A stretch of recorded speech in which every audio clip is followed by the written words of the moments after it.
menjadi Tuhan, dituhankan melalui berkat Allah, manusia utuh, jiwa dan raga secara alamiah, dan Tuhan utuh, jiwa dan raga karena berkat.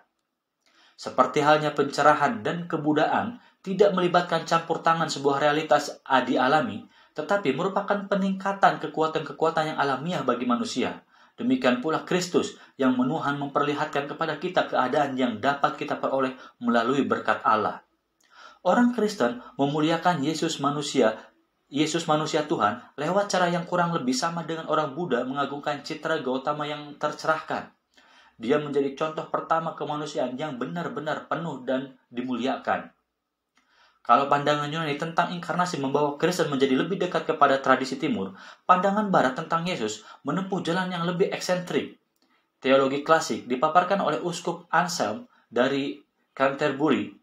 Dalam risalahnya Why God Became Man, menurutnya, dosa merupakan kesalahan yang amat besar sehingga pertobatan menjadi penting agar rencana-rencana Tuhan terhadap manusia tidak terhalangi.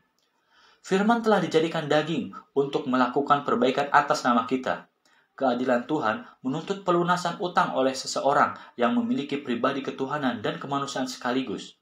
Akibat besarnya pelanggaran itu, maka hanya seorang anak Tuhan saja yang bisa memberi penyelamatan bagi kita. Akan tetapi, karena yang bertanggung jawab adalah seorang manusia, sang penebus juga harus merupakan anggota ras manusia. Inilah skema legalistik dan rapi yang melukiskan pikiran Tuhan, memutuskan dan menimbang keadaan seakan-akan dia adalah manusia biasa. Skema ini juga memperkuat citra tentang Tuhan yang keras, yang hanya dapat dipuaskan melalui kematian diam-diam anaknya sendiri yang ditawarkan sebagai sejenis pengorbanan manusia. Doktrin Trinitas telah sering disalahpahami di dunia barat. Orang-orang cenderung membayangkan adanya 3 figur suci atau sama sekali mengabaikan doktrin itu dan mengidentifikasikan Allah dengan Tuhan Bapa dan memandang Yesus sebagai pendamping ilahi, tidak lagi dalam peringkat yang setara. Umat Islam dan Yahudi menganggap doktrin itu membingungkan dan bahkan menghujat. Sungguh pun demikian, akan kita lihat nanti bahwa ternyata baik mistik Yudaisme maupun Islam telah mengembangkan konsepsi keilahian yang teramat mirip. Gagasan tentang kenosis, ekstasi pengosongan diri misalnya, akan menjadi krusial dalam Kabalah maupun Sufisme. Dalam Trinitas, Bapa menyalurkan segala yang ada pada dirinya kepada Putra, menyerahkan segala sesuatu, bahkan kemungkinan untuk mengungkapkan diri dalam firman yang lain. Begitu firman telah diucapkan, Tuhan Bapa menjadi hening. Tak ada yang bisa kita katakan tentang dia sebab satu-satunya Tuhan yang bisa kita ketahui hanyalah Logos atau Putra. Karena itu, Bapa tidak memiliki identitas. Tak ada aku dalam pengertian biasa dan membingungkan pengertian kita tentang kepribadian. Sumber asal adalah tiada, yang telah diungkap tidak hanya oleh Denis, tetapi juga oleh Plotinus, Philo, dan bahkan Buddha. Karena Bapa biasanya ditampilkan sebagai pencarian akhir dari Kristen, perjalanan Kristen menjadi gerakan maju yang tak bertujuan. Gagasan tentang suatu Tuhan yang personal atau personalisasi yang mutlak telah menjadi bagian penting dari umat manusia. Orang Hindu dan Buddha telah memberikan konsesi kepada peribadatan bakti yang bersifat personalistik. Namun, paradigma atau simbol Trinitas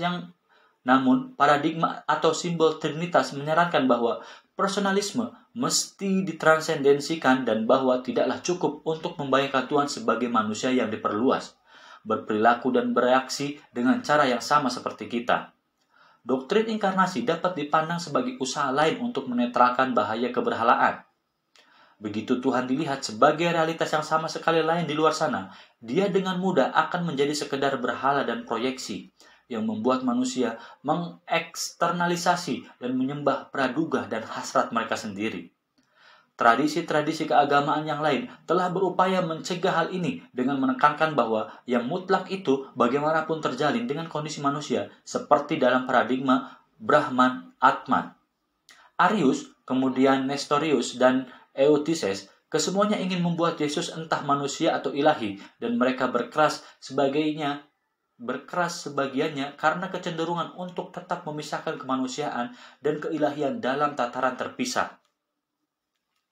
Benar, jalan keluar yang mereka tempuh lebih bersifat rasional, namun dogma sebagai lawan dari kerigma tidak mesti terbatas pada apa-apa yang bisa diungkapkan sepenuhnya seperti puisi atau musik. Doktrin inkarnasi, seperti yang secara serampangan dikemukakan oleh Athanasius dan Maximus, merupakan upaya mengartikulasikan pandangan universal bahwa Tuhan dan manusia haruslah tak terpisah. Di Barat, di mana inkarnasi tidak diformulasikan dengan cara ini, terdapat kecenderungan untuk memandang Tuhan tetap bersifat eksternal terhadap manusia dan sebagai realitas alternatif bagi dunia yang kita kenal. Akibatnya, sangat mudah untuk menjadikan Tuhan ini sekedar sebagai sebuah proyeksi yang belakangan malah sudah ditinggalkan.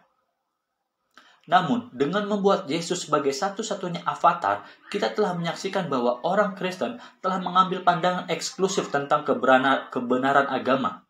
Yesus adalah firman Tuhan yang pertama dan terakhir bagi umat manusia, membuat wahyu-wahyu masa depan tak diperlukan lagi. Akibatnya, sebagaimana juga orang Yahudi, mereka guncang ketika pada abad ke-7 di Arabia muncul seorang nabi yang mengklaim telah menerima langsung wahyu dari Tuhan mereka dan membawa kitab suci baru bagi umatnya. Sungguh pun demikian, versi baru monoteisme itu yang akhirnya dikenal sebagai Islam menyebar dengan kecepatan yang sangat mengagumkan ke seantero Timur Tengah dan Afrika Utara. Banyak dari pengikut barunya yang antusias di kawasan-kawasan ini dengan lega melepas Trinitarianisme Yunani yang mengungkapkan misteri Tuhan dalam idiom yang asing bagi mereka dan menganut pandangan yang lebih semitik tentang realitas ilahi.